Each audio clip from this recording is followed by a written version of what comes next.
Salam jumpa pemirsa. Wah, apa kabar? Senang sekali saya bisa menjumpai pemirsa kembali di acara yang oke banget di SBO TV, yaitu Warna-Warna Kehidupan. Kalau kemarin kita sudah ngebahas mengenai juru foto wali kota. Wah, ya Cep ya, keren ya Cep ya. Wih, di edisi kali ini kita akan mewawancarai salah seorang yang juga cukup terkenal di Surabaya, Jawa Timur dan juga Indonesia. Dan sisi lain dari beliau adalah beliau ini hobi banget dengan yang namanya seni membonsai. Nah, pemirsa tentu banyak yang belum begitu paham, termasuk saya juga Ucup, apa sih sebenarnya seni membonsai itu. Dan dengar-dengar beliau ini juga tidak hanya membonsai tanaman, tapi juga menciptakan kreasi-kreasi pot. Jadi di edisi kali ini kita nggak akan membahas koleksi kembang-kembang beliau yang ada di samping kiri saya ini. Kita langsung menemui saja beliau ini juga sampai hari ini masih aktif sebagai pembicara-pembicara.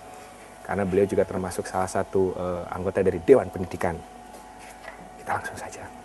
Orangnya lagi sabut-sabut. Assalamualaikum. Waalaikumsalam. Selamat siang, Pak. Apa kabar? Iya, beliau ini adalah Pak Sulis, akrabnya dipanggil. Nama lengkapnya siapa, Pak Sulis? Sulistianto Suyoso. Sulistianto Suyoso. Namanya itu tahun 46-an lah pokoknya. Nama-nama begitu itu nama-nama tahun 46-an. Jadul banget gitu ya. Coba pemirsa lihat potongan rambutnya. Wah. Jadul banget, tapi jangan lupa sesuatu banget. Gitu. Iya, Sari ini dong, Pak. Update juga loh Pak Sulis ini sama infotainment. Nah, Pak Sulis tadi sudah sedikit saya prolog ke pemirsa bahwa kita akan membongkar sisi lain dari Bapak. Ya, ya. Sebagai salah satu senior di kota Surabaya dalam hal dunia pendidikan dan segala macamnya. Nah, sisi lainnya adalah Pak Sulis ini sangat hobi sekali bonsai membonsai, seni bonsai membonsai. Tapi sebelum kita melihat koleksinya nih, Cup juga ya, pemirsa tentu bingung, ini di depan kita berdua ini ada apa? Bisa diceritakan Pak, ini kan seperti kayak akar, seperti kayak pohon yang sudah mati begitu. Apakah ini memang itu atau apa Pak? Ini dari apa ini? Ya, ini sebetulnya dari semen gitu ya. Jadi begini, bonsai itu tidak bisa disebut bonsai kalau kita hanya bicara pohon. Tapi bonsai itu gabungan dari pohon dengan pot gitu kan. Nah, terus kita punya satu obsesi lah kira-kira bagaimana supaya suatu saat seni bonsai Indonesia itu menjadi barometer perkembangan seni bonsai di dunia. Gitu. Kalau sekarang ini kan orang masih begitu bicara bonsai pikirannya Jepang gitu kan. Padahal bonsai itu asalnya sebenarnya bukan Jepang gitu ya. Asalnya Cina gitu kan. Ada yang menyatakan asalnya India. Tapi yang jelas tidak ada yang menyatakan bonsai asalnya dari Jepang. Dari Jepang ya. Tapi Jepang yang mampu menginternasionalkan, menduniakan bonsai itu gitu ya. Nah, kalau bonsai asalnya bukan dari Jepang tapi Jepang mampu menduniakan bonsai itu, maka tidak ada salahnya kalau Indonesia mencoba ya membangun sebuah obsesi bahwa seni bonsai Indonesia suatu saat harus menjadi barometer perkembangan seni bonsai. Ada perbedaannya toh Pak? Ada perbedaannya toh Pak? Seni bonsai Indonesia dengan seni bonsai luar Indonesia?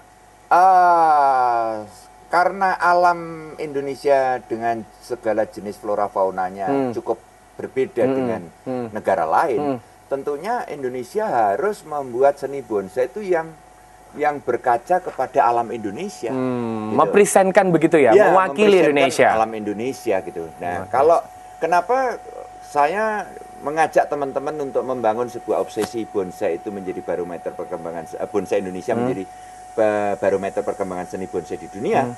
Karena kekayaan flora Indonesia itu nomor 3 di dunia sesudah Brasilia dengan Kongo. Betul. Sementara budaya bonsai di Brasilia dengan Kongo itu tidak ada apa-apanya dibanding Indonesia. Masih jauh ya Pak ya?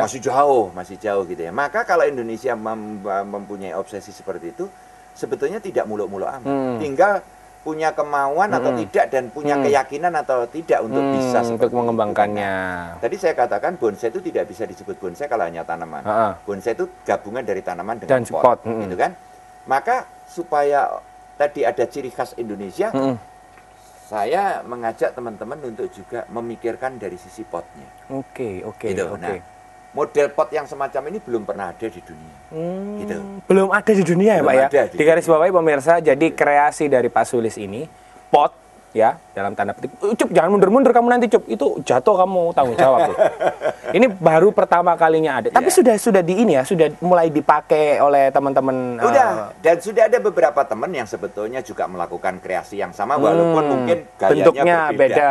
Tapi artinya begini, sudah ada semangat untuk memunculkan sesuatu yang warna Indonesia, yang itu tidak ada di negara-negara terkemuka, bonsai misalnya Jepang, Taiwan, Cina dan sebagainya, tidak ada.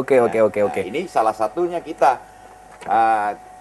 Untuk yang di sini ini saya berkaca pada profil-profil kayu misalnya. Ya, oke kan? Pak. Nah ini kan banyak yang profil kayu, ya, tapi sebenarnya ini dari semen. Siap, nanti kita lanjutkan Pak ya.